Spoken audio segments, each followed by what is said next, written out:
Hey guys, my name is Cole Wolfrun, and I'm here to review a really, really good book today.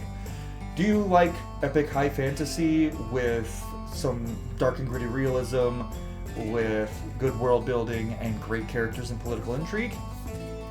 You need to pick up Malice by Gwynne. This is one of my favorite books I have read in a long time. It just has the perfect balance of fantasy and gritty realism for me.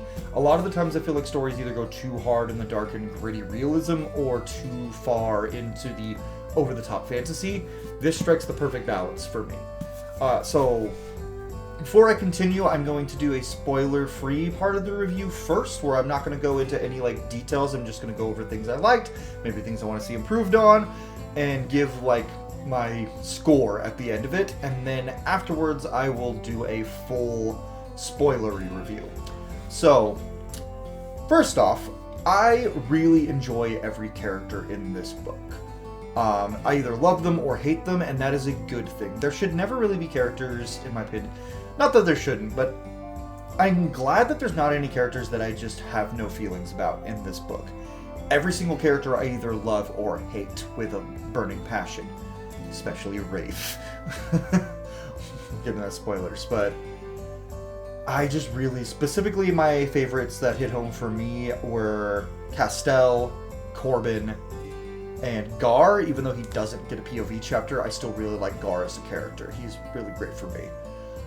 The family dynamic with Corbin and his family was also really well done, and I enjoyed seeing that in this kind of book.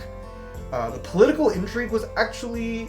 I was not expecting it to be as good as it was when I picked up this book, because everything I had been told about this book was all about the fight scenes and the fantasy aspects of it, but honestly the political intrigue was done very well, and it mixed into the more fantastical aspects of the book better than most other series I've seen. A lot of series try to mix the fantasy and the real world political angles, and it doesn't really work. It works in this book. I can't really say anything more without going into spoilers. The battle scenes. Oh my gods, the battle scenes are so well written. That's one thing I knew coming in, was that Gwynne was apparently really well known for incredible fight scenes, incredible battle scenes. Yeah! I have no criticisms at all of his battle scenes. They are so well done. I'm not trained to fight with, those kind of weaponry per se, but I am a martial artist, so it's always a big gripe of mine when a book doesn't really capture realistic fight scenes when it's trying to be somewhat realistic. If it's not trying to be realistic, whatever, do whatever you want. But if you're trying to be somewhat realistic with your battle scenes and you don't do it well, it always irks me. Gwynne did a fantastic job of that. Especially, a lot of people talk about the big battle scenes, and that's good. Those are great. I actually think the one-on-one duels are the better battle scenes in these books, personally. They're very well done, but that could just be me coming at it from from being a martial artist myself. Seeing these one-on-one duels done well made my heart happy. I will say one little nitpick I have, it's not anything to do with battle scenes, back on character front. Every female character in this book is well written.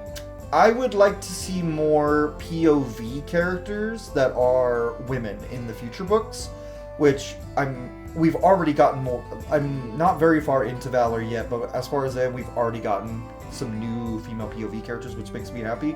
But I will say, from what is there, Cohen is, I think that's how you pronounce her name. I didn't audiobook it, I should have. Cohen is incredibly well written.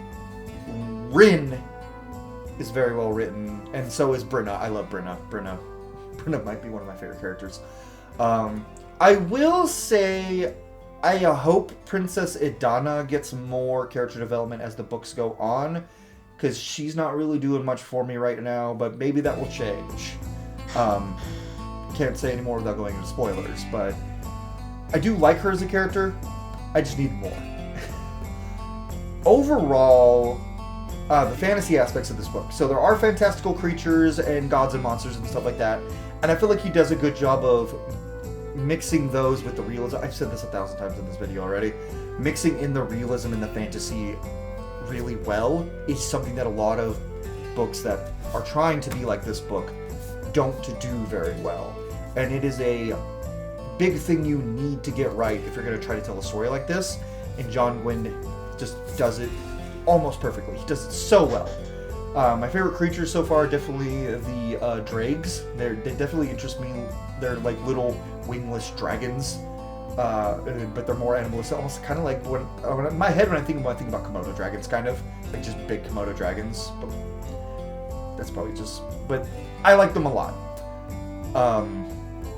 Overall, before we get into the spoiler parts of this review, I very much enjoyed this book and would highly recommend it to anyone who needs a good epic high fantasy novel. It's fantastic. Love it to death. I give it 5 stars, and if we're going to go off of a out of 10 ranking, I give it a 9 out of 10. There are definitely things that can be improved on, but I was very satisfied reading this book. And that ending gave me so many emotions. Anyways, guys, that's overall my review. I highly recommend Malice by John Gwynne. I will have another video coming up soon that is a spoilery review of the book. But without spoilers, this book's very worth it if you're a fan of epic high fantasy. So thank you all so much for watching, and I will see y'all on the next one.